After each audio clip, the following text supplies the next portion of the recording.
Hello, everybody. Welcome to Monday Night Live. I'm Derek Arden, and I'm delighted to have you back on. Today, we're going to talk about performance psychology, something I've always been interested in, particularly how you get that extra 1% out of people. And I think the only difference between business and sport is that in sport, there are rules, and in business, there aren't really any rules, unless there's regulation and people avoid it. So it's really important that we understand psychology, how things go on in people's minds, how people manipulate and maneuver things, and what's the science and the art behind it. Today I've got two master practitioners of NLP on with me, but before I do that, I just want to mention Steve Head. If you remember Steve Head, he came on program number 41 and used a flip chart to put his psychological issues across to us. And Steve was the coach of the England wheelchair rugby team that won the World Cup last Friday in Manchester. So I phoned Steve about half an hour ago and asked him what tips he gave them. But of course, I also asked him if he'd come on the program in a few weeks' time. He was driving up to Newcastle. He drives everywhere all over the UK. So what did he say? He said, I've been a coach there for 11 years. I probably provide the 1% factor. There's doctors, there's medics, there's physios, and there's a head coach that really understands the tactics of wheelchair rugby league. But he said, this is what I was working on, this side of it. Communication, the emotional side of the players on and off the pitch. Remember, some of these people had no legs. One of the players had his legs blown off in Afghanistan. Mindset of positivity, managing stress and pressure. These people had never been in front of TV cameras before. Suddenly they're playing France in the World Cup and there's 2 million people watching it on TV. What he said I did was in March, I went to Manchester and we all got together for a weekend away day and we came up with a set of values or they came up with a set of values that everybody bought into. And these are the 5 values that Steve mentioned. Number 1, celebrate all wins on and off the pitch. Take personal responsibility for everything. Connectivity, be connected to all your fellow players. Be selflessness, be there for everybody else. Don't let anyone down. Sacrifice and give up everything for the team. And you could see that if you watched it on BBC Two, and I recommend watching it on playback, because the team was down. It was losing. It looked like it was going to lose to the French, but suddenly they came back. It's 40 minutes each way. It's vicious. They smash the wheelchairs into each other. They turn upside down.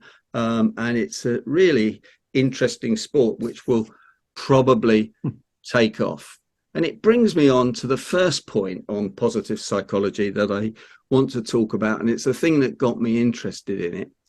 If somebody can do something anywhere in the world and you interview them and you talk to them and you find out what strategies they have. And that's what Bandler and Grinder did when they invented, well, they didn't invent NLP because of that psychology has been around for years and years, probably since Adam and Eve, but when they documented it, it wasn't the physicality side of it, it's what they did in their head. It's how they thought, how they talked to other people, how they avoided negative, toxic people.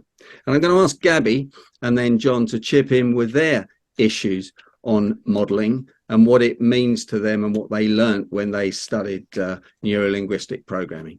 Gabbie. So modelling, I remember learning about modelling through the NLP senses. So we've all got 5 senses: seeing, smelling, tasting, hearing, touching. And we had to actually work out how different people that were successful did certain things. But the way that I found the most useful, I learnt to ski when I was 50. So I was quite old. And I learnt in Canada, which was a great place to be. And I went along and I listened to what the coach was saying, but then I watched and I looked at the angle that different people had. And how forward they were or how backwards they were, and where the tension in their body was.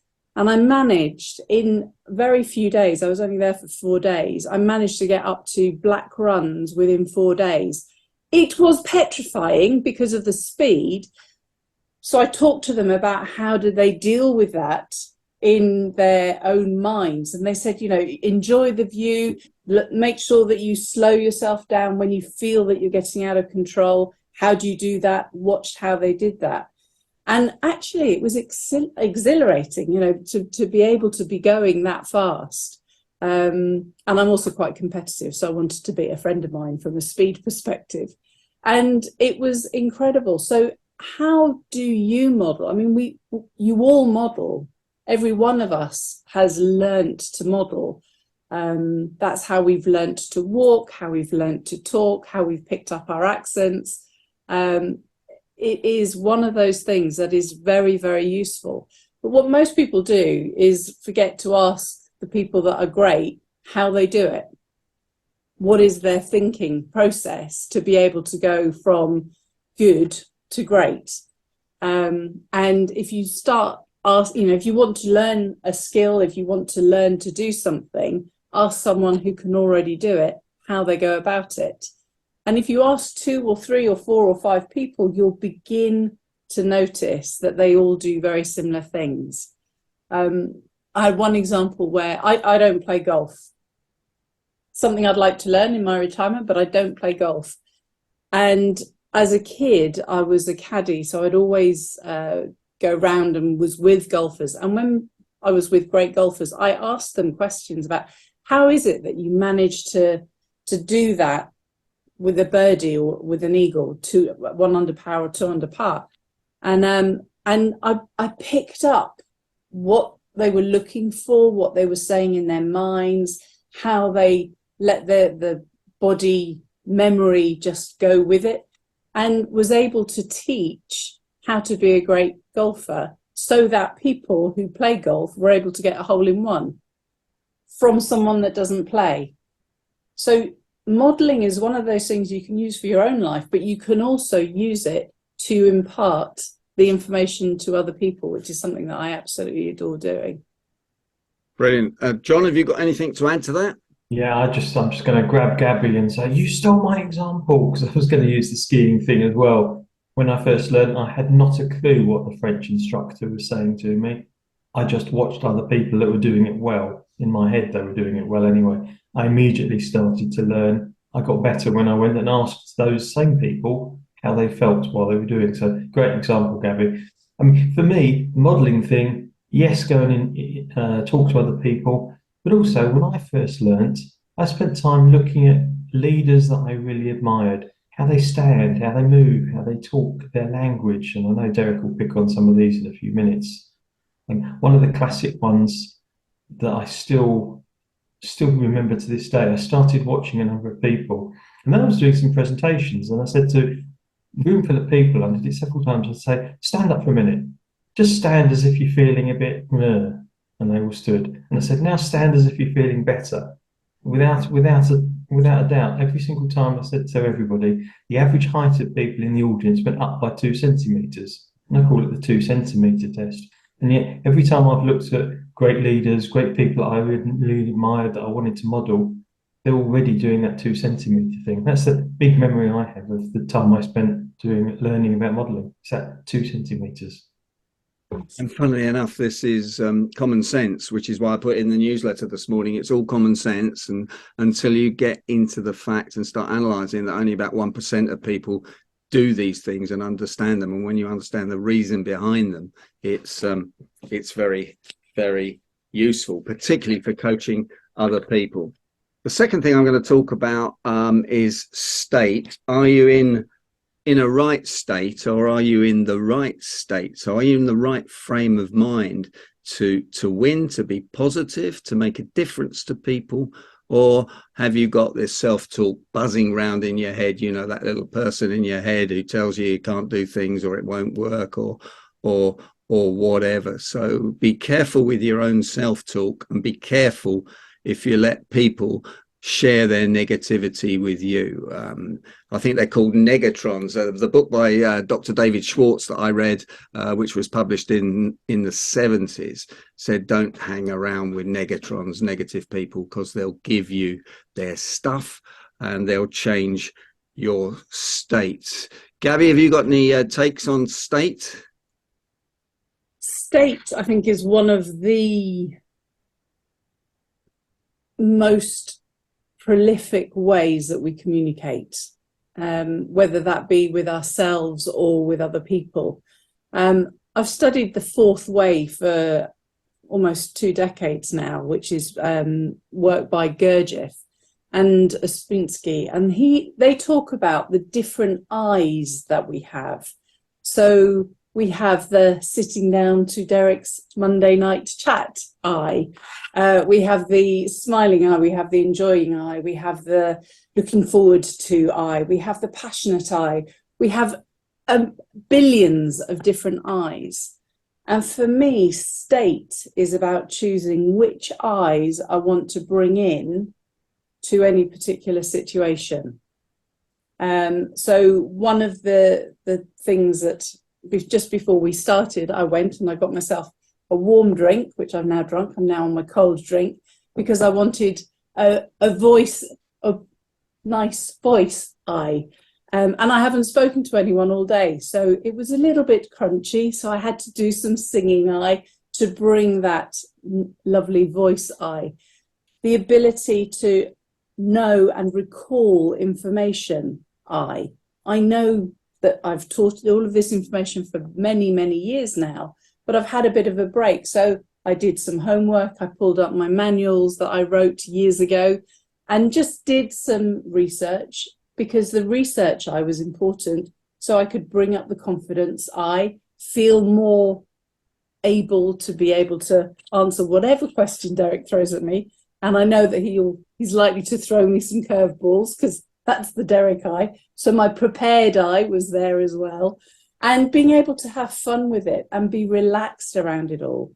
For me, that is a state that I do my best to bring in to pretty much everything I do, because I know if I'm relaxed, I'm able to draw on any eye that I wish to.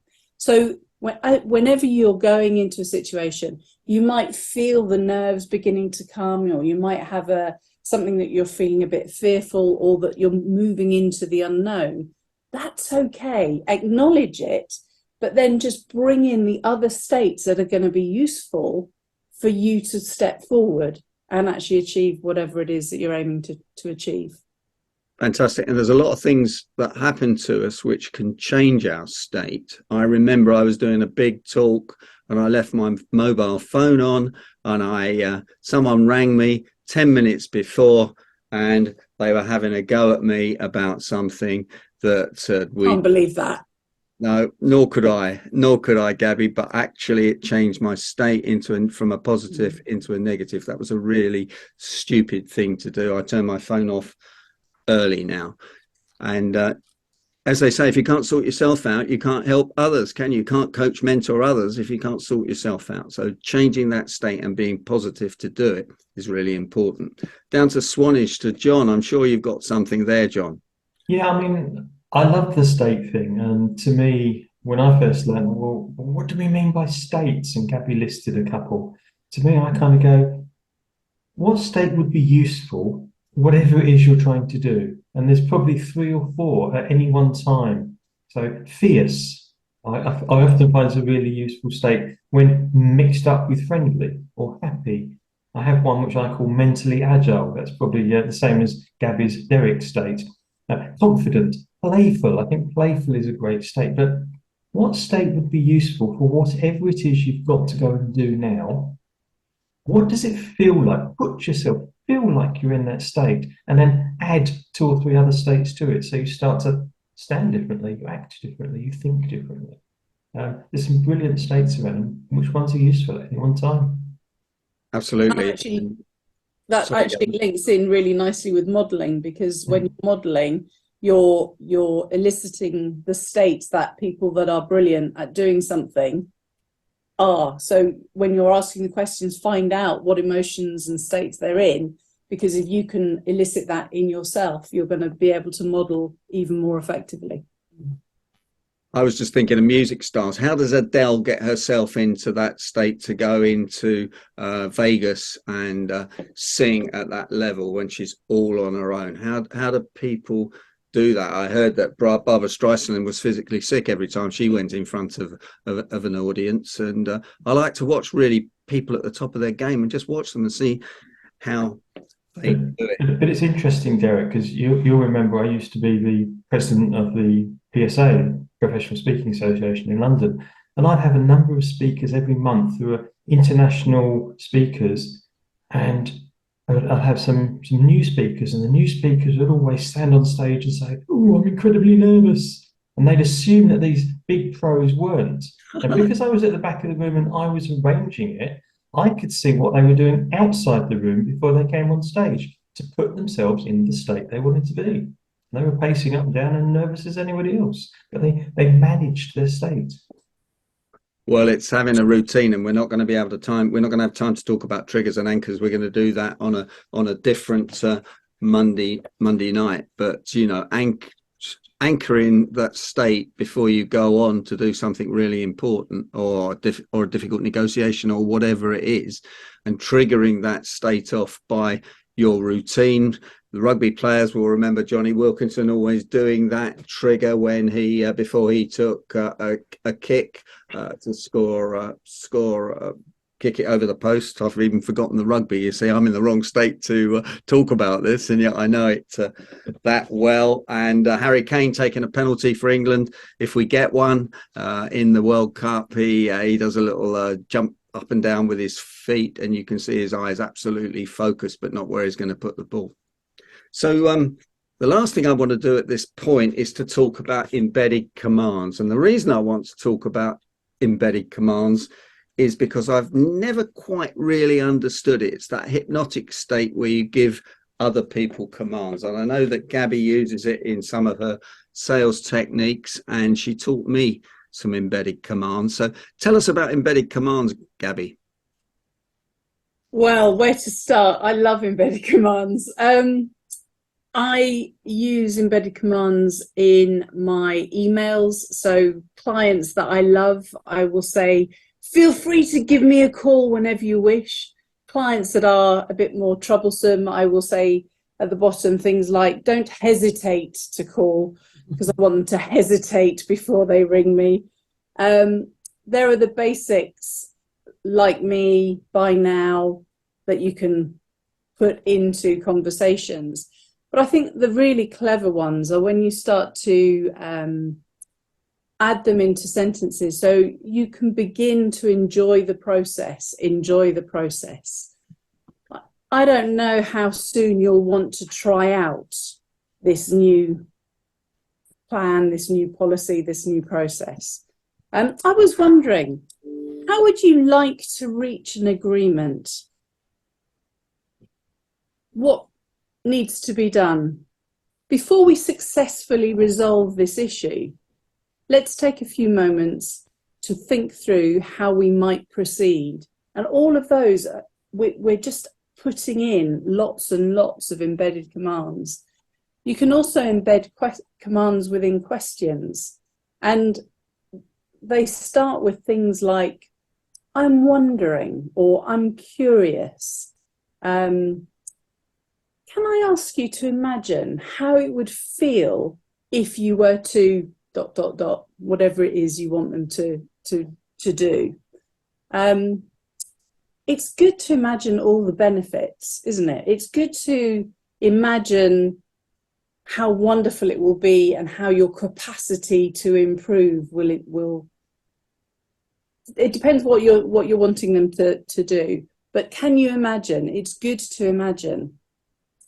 Are you ready to sign up?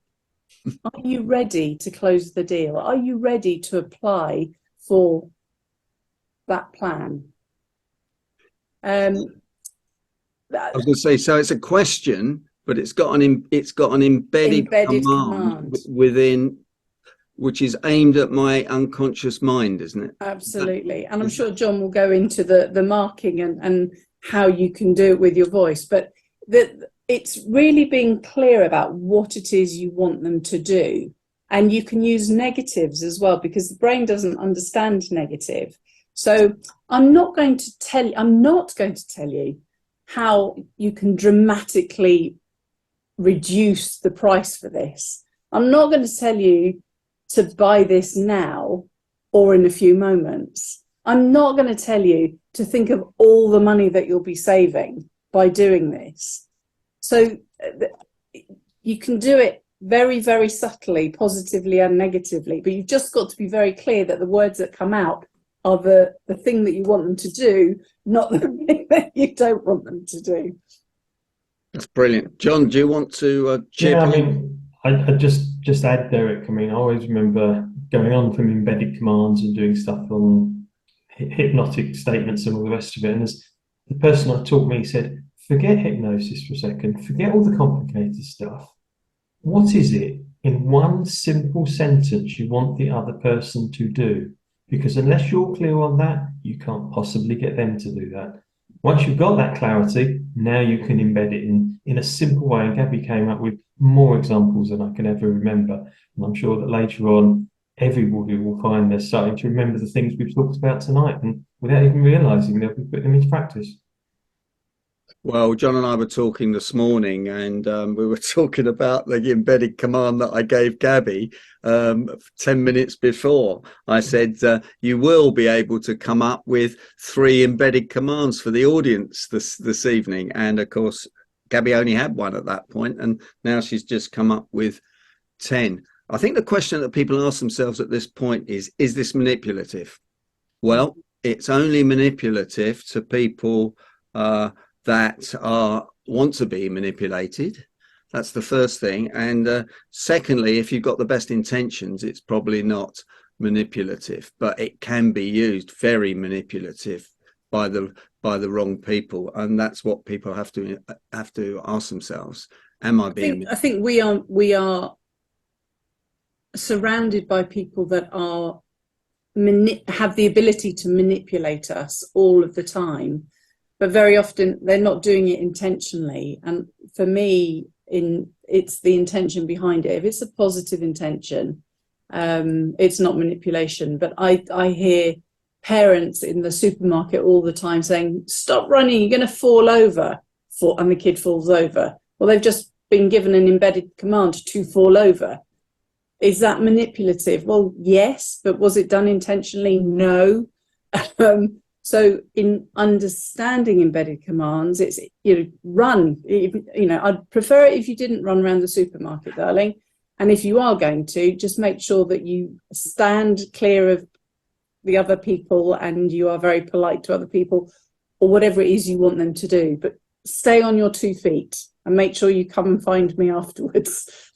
And the first thing, when England finally do get a penalty, notice what the opposition team tries to put into Harry Kane's mind. Don't miss this penalty. Don't take your mind off what you're doing, etc. But of course, Harry will have been coached out of that. Gareth Southgate and sports psychologists work very closely with the most high performance teams, and so they'll be put in the zone to handle that.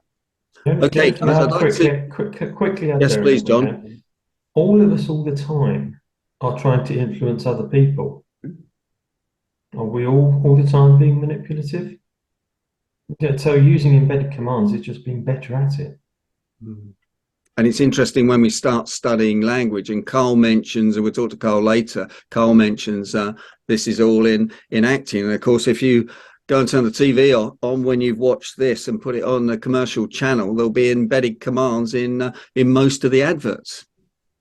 And on top of that, the sound gets increased on your TV without you being able to do anything about it when the adverts come on, which is again manipulation in your own home. What is going on? Well, that was a fantastic session. All sorts of tips and techniques there from the world of performance psychology, neurolinguistics, emotional intelligence.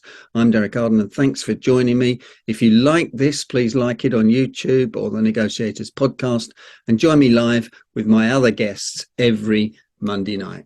Great to see you.